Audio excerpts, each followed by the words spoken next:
So when we prove these triangles congruent, we haven't looked at every single corresponding part, right? Sides and angles, just a few of them are little shortcuts of theorems here. But once we do prove them congruent, what can you then say about all of the other corresponding parts? They're congruent, right? So once you prove the triangle's congruent, we know that all the corresponding parts of the congruent triangles are congruent, right? And we have a little abbreviation for this. You guys see that in your book there? I guess I printed this, I set this up in black and white somewhere, whatever. So if the triangles are congruent, then corresponding parts of congruent triangles are congruent. That's a lot to write, you know, when you're doing a proof, especially for this part of stuff. So we have this abbreviation. What's that abbreviation? CPCTC, okay? Now, if you're going to use this abbreviation, you have to get it exactly right or you don't get credit for it, like it has a reason, right? So let's say instead of them asking us to prove two triangles are congruent, we go down here. And in this first example, what is it they want us to prove here? Segment AC in that diagram is congruent to segment EC. Well, those two segments seem to be parts of what? Two what? What shapes are those? Triangles, right? So if we want to be able to prove that these are congruent, we should first prove what? That prove that they're triangles. Prove that, right, yeah. So prove that they're congruent. So that would be just like yesterday, right? So today is really just one more step. You can see that, okay? So let's take a look at this first example, all right? So we're given that AB is parallel to DE. They've already got it marked. Okay, that's fine. And then BC is congruent to DC, and they've marked that, okay? From what they've given us, is that enough to prove the two triangles congruent? Not quite yet. We're going to use one of these methods, side angle side, etc. Does anybody see anything else we could find that would make them congruent? Or right here. Yeah? We could do vertical lines. So there's a couple of ways to do this, right? We have the parallel lines, don't we? And we know about alternate interior angles and such, right? Okay, the lines are parallel. So look what they said here. They said angle B here is congruent to angle D. Why would those two be congruent? What's that angle pair name if you've got parallel lines? Right. So maybe this helps. If I extend these out, now does it look a little more like the two lines in a transversal like we studied yesterday? Okay. Let me get that so we don't get it all messy. Okay. And they also say that angle A is congruent to angle E. Is that for the same reason? Yes or no? Yeah. If lines parallel. So these two pairs of congruent angles we can write in one statement, so you don't have to, right? But then if they're going to be the same reason, you might as well make one statement out of it and just write that reason one time. Now look very carefully at the reason. Read that. What does it say? If you have to, you can't just write, I see a lot of kids will write for a reason alternate interior angles, and that's it. Does that get it, you think? No. First of all, you got to say that they're congruent, right? It's like vertical angles. But when are alternate interior angles congruent? Only when the lines are parallel, right? Remember the first time I showed you these, I made the lines not parallel deliberately, right? And they were not congruent then. So your reason has to include if lines parallel. See how we abbreviate parallel, by the way? You can do that too. Everybody gets that, right? The symbol for parallel, okay? It was nice to save writing, do math if we can. If lines parallel, alternate interior angles are congruent. Well, now do we have enough to get the triangles congruent? By what? Let's check. So I have my first A. Do we have a pair of angles stated congruent? Uh-huh. Yeah. And for the other A, do we have another pair of angles stated congruent? Yes. Okay. For the S, is there a pair of sides stated congruent? Yes. Right here in the given. Okay. So if you're going to use an A and an S, you need two pairs of angles stated congruent, right? Sometimes kids say, all right, angle congruent to angle, that's two angles, that's both my A's. It's not, right? Each of those A's is a pair of congruent angles, all right? So now we can say the triangles are congruent, right? Well, the triangles are congruent. Can we now say that AC and EC are congruent? Why? CP, CTC. Corresponding parts of congruent triangles are congruent. Now, what's important here is, before you can say that these angles are congruent, alternate interior angles, what needs to be stated first? You have to, it's either going to be in the given, right? Or you find out some other way that the lines are parallel, right? And you have to state it. Because without, this is important, without this statement right here, you cannot make these two here. Everybody get that? Because look at the reason. If what? Well, that means you have to have stated it, right? To make it true. So the condition has to be there in the statement, okay? You've got to have it stated. Now, here's another thing I said. I'll see, like, once we do this, kids will write the triangles congruent, and the reason will be CPCTC. We'll see if anybody does that, right? That's not the reason, right? CPCTC stands for what? What does it mean? Chord of congruent triangles. So if you're going to use congruent triangles as your reason, what do you have to have stated? That the triangles are actually congruent. Well, you can't use that. You get the idea? All right, let's look at the next example. Here's our diagram. We're given that AC congruent to EC. Let's mark that. Okay? And then BC is congruent to DC. Let's mark that. Now let me ask you a question. Can we say right now that angle A is congruent to angle E because alternate interior angles? Can we say that? I saw a couple of ideas. Why can we not say that? Don't know the lines are parallel. There's nothing in here about lines being parallel. It's another common mistake. This one looks a little bit like that, right? And you say, well, those lines look to be parallel, so those angles have to be congruent. They can't look to be parallel. It has to be what? Stated. Okay? So we need to find another way to get these triangles congruent, because we want to get angle B congruent to angle D. Anybody see another way to get something else we need for one of our congruence theorems? The what? The vertical angles, right? So what are the angles here? Angle C? Is that what you're going to tell me? Please don't tell me angle C.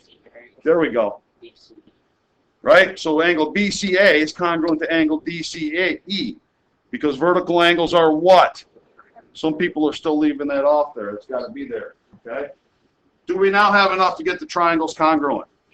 By? Let's check. The first S, do we have a pair of sides stated congruent? For the A, do we have a pair of angles stated congruent? And for this other S, another pair of sides stated. You got it? So now we can say that. Now that the triangles are congruent, is angle B congruent to angle D? Reason? Okay, you kind of getting the hang of it here a little bit? So it's a lot like yesterday, except just one more little step, okay? So, I believe on the next page, here's a couple for you guys to try. I'm going to give you a minute.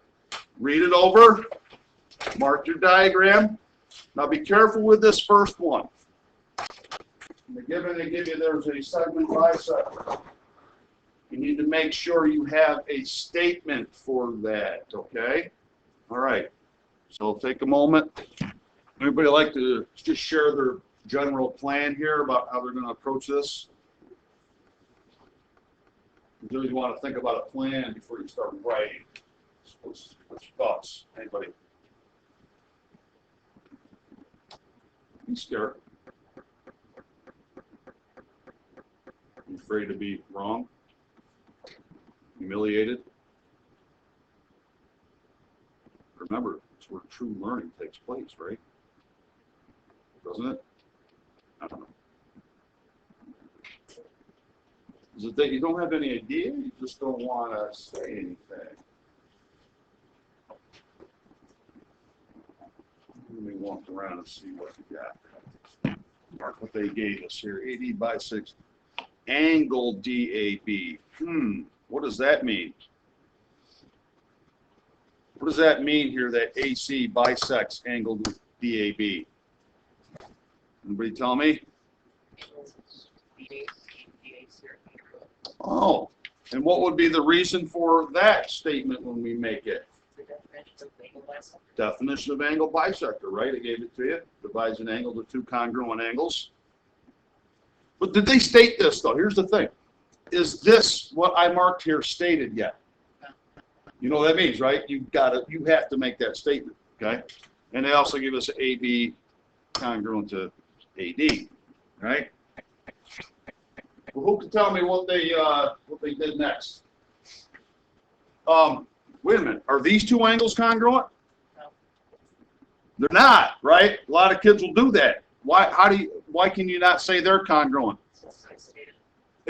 Well, and that only bisects DAB. It didn't say it bisected the other one. Everybody got that? Okay. So we need another congruency in here because we're trying to get the triangles congruent, right? What's the other congruency? Second line AC. So AC is congruent to itself by the reflexive property. We have enough to get the triangles congruent now? By? Okay, see, I made a plan before I started writing anything, right? I get it marked up, maybe jot some thoughts down or whatever. Okay, so it's side angle side, and then we can get CP/CPC for angle B and D. So let's go through this. So one, the given, so we do AC bisects angle BAB, and AB is congruent to AD. Our reason, of course, simply given. Okay. Now we've got the given, let's state things that we found. What was one of the first things that we found? Angle DAC is congruent to angle BAC.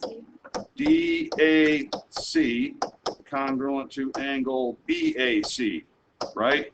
And we have to use three letters here. At some point I'll show you a quick shortcut to that. And what's the reason for this statement? Definition of angle bisector. Abbreviate angle and use a symbol. Okay? Well, we still haven't stated enough to get them congruent. What's another statement we need? AC is congruent to AC, right? Reason? Say that word. Reflexive. A lot of people are writing down reflective, which is not right, okay? It's a different thing. Reflexive. Or abbreviate like this. If you're going to write it out, it has an X in it, not a T, okay? Okay, so now what? Now what are we going to say or state? All right, I'm not going to write the triangles are congruent. What am I going to write actually? Well, what? Angle B, what? Why would angle B be congruent to angle D? Not yet. Yeah. I need some triangle congruent. What do I write? Triangle BAC is congruent to triangle BAC. DAC congruent to triangle B. Let's make sure we got the, because this is important now, right? If we're going to talk about corresponding parts, remember we kind of need this statement correct. That's why we practiced it before. So let's make sure that we go D to A to C. Will that correspond? You said B, A to C? Okay, yeah. B, A to C. Because now look, we need these two congruent. Do they line up in our statement? Okay, good. What was the reason, by the way, for the triangles? Side angle side. Side angle side. And now we can state what? B congruent to angle D. Reason? Corresponding parts congruent. Triangles are congruent. Okay? It's not much more than yesterday. Similar. Okay? You'll see some of the proofs will throw a couple little twists in there that we'll have to adjust for. Maybe I'll have to show you some things as we go. Okay? But all right, let's take a look at number 2. You guys read it over. Get your diagram marked. Make a plan. Okay? They really didn't give us any congruencies in the given, did they? Did they? Not directly, right? So you probably hope, I hope you're thinking you need a statement here.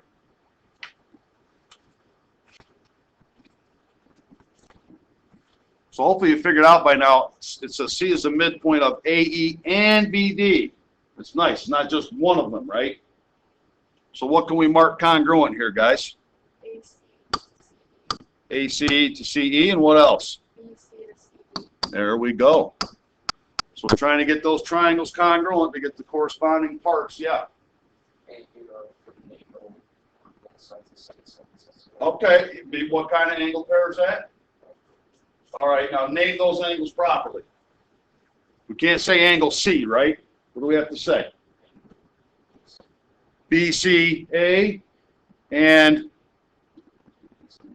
DCE. There you go. Vertex always goes in the middle. Does that give us what we need for congruent triangles? Okay. And then C for those. So let's get writing. So 1, C is midpoint of AE and BD, AE and BD.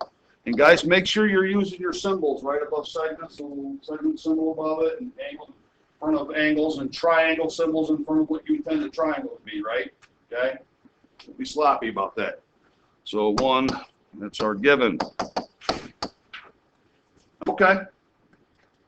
So they didn't give us any congruency in the given, right? So we have to state some things. Now, the 2 congruencies at segments we have there, right? Will they be for the same reason? Yes. Yeah. Okay, so we can wrap them up into one. You don't have to, you know, but I like to save steps here. So what would be our next statement, would you say? Segment AC is congruent to segment CE. AC congruent to CE, and I'll just put a comma. The other one is Segment BC is congruent to segment CD. congruent to CD. And what's our reason? Definition of midpoint, right? Works a lot like segment bisector, right? But it depends on what they give you. If they said that the 2 segments bisect each other, you'll say definition of segment bisector. If they say it's a midpoint, definition of midpoint, right? Really the same kind of, right? Because a bisector goes through what point? The midpoint, anyway, right? So, okay. Then we found something else. The angles. So it would be angle what? BCA or ACB, right? Congruent to angle DCE. Reason? Vert angles congruent. What will be our next statement? Triangle ABC is congruent to triangle ABC. Okay, and let's double check and make, so remember, I got triangle symbol, not, right? I don't just write ABC. You said ABC, BC, congruent to with the triangle symbol. So ABC, what would that be in the other one? So I don't think D. A would go with E. What would B go with? D, right? You see how it goes like that, right? So triangle EDC. So does AB here go with DE here?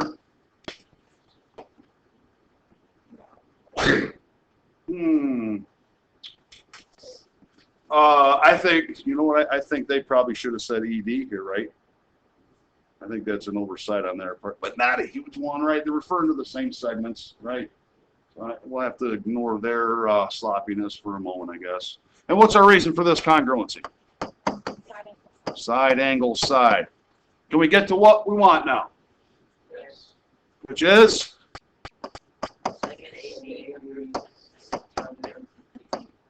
Congruent. Yeah, you can all say it at once, man. That's great. I love it. DE reason. DC. All right. Here we go. So any questions about how we do that? It's not really totally different than yesterday, right?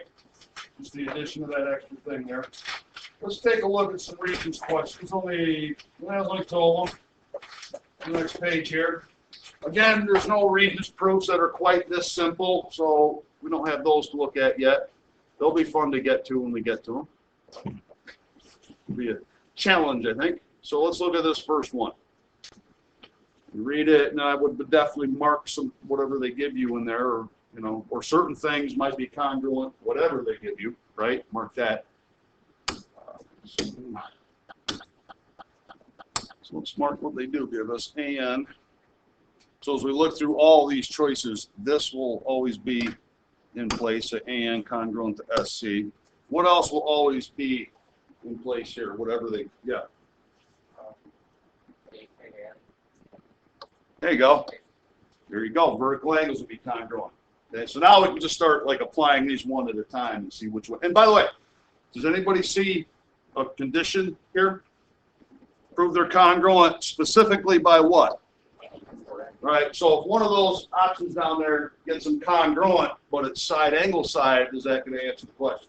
Right? Okay, so you got to pay attention. What do we think? Maybe you have time to look through them yet. I'll give you a minute. 4. And parallel to SC. Now, when they say lines are parallel, I see this a lot. Does that mean that the lines are congruent as well? No, right? You know, congruent, parallel don't really have anything to do with each other, right? For example, you have to write this down. If I tell you those guys are parallel, clearly they're not congruent, right? So they don't mean the same thing. That's a common mistake I see. So he says that, why do you say that 4 will cause them to be congruent by angle side? Because it means that angle A is the same as angle C. A and C? And A and C? A and what? S.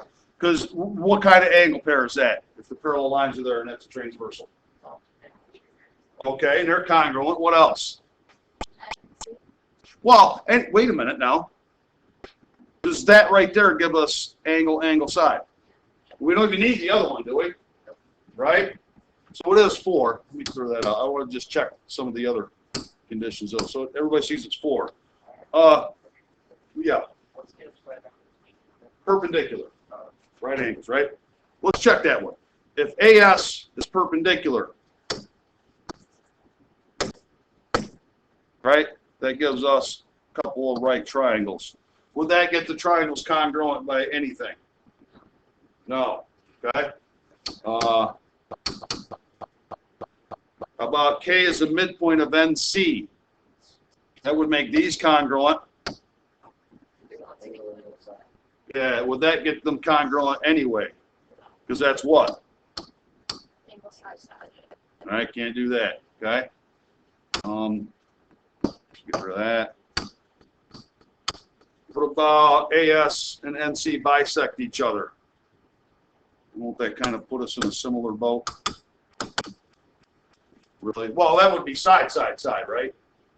But they want an angle side, so it's answered 4. Okay, let's move along.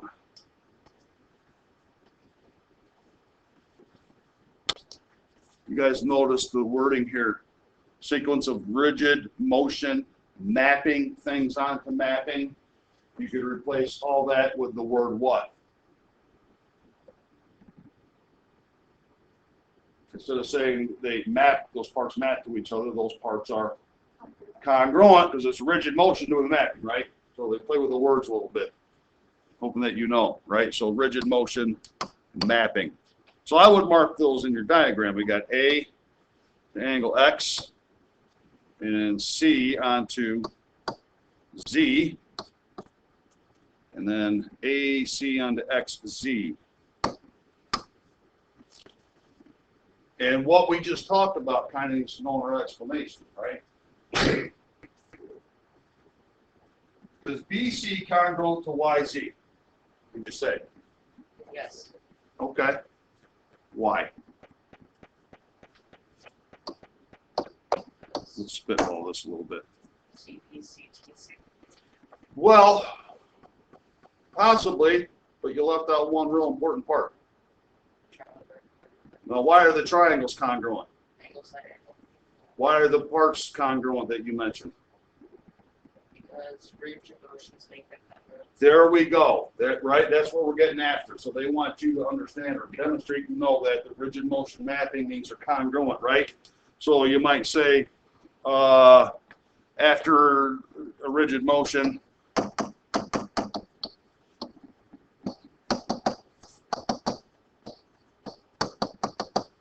And they were pretty specific about saying what maps to what, so maybe we'll replace the word mapping in their statement with congruence, right? So they said what?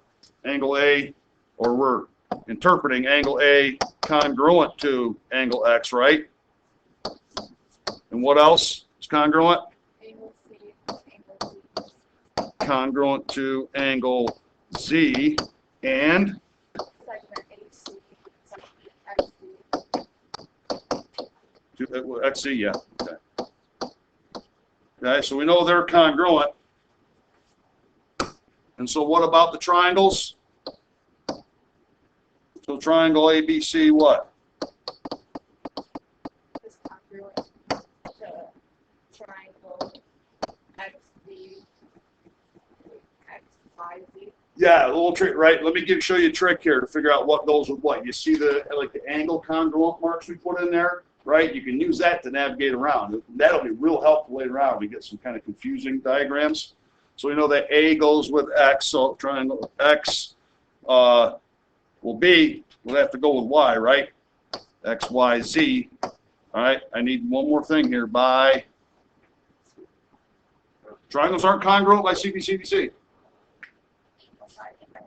Angle side angle. Right? So what? Segment BC is congruent to segment Y.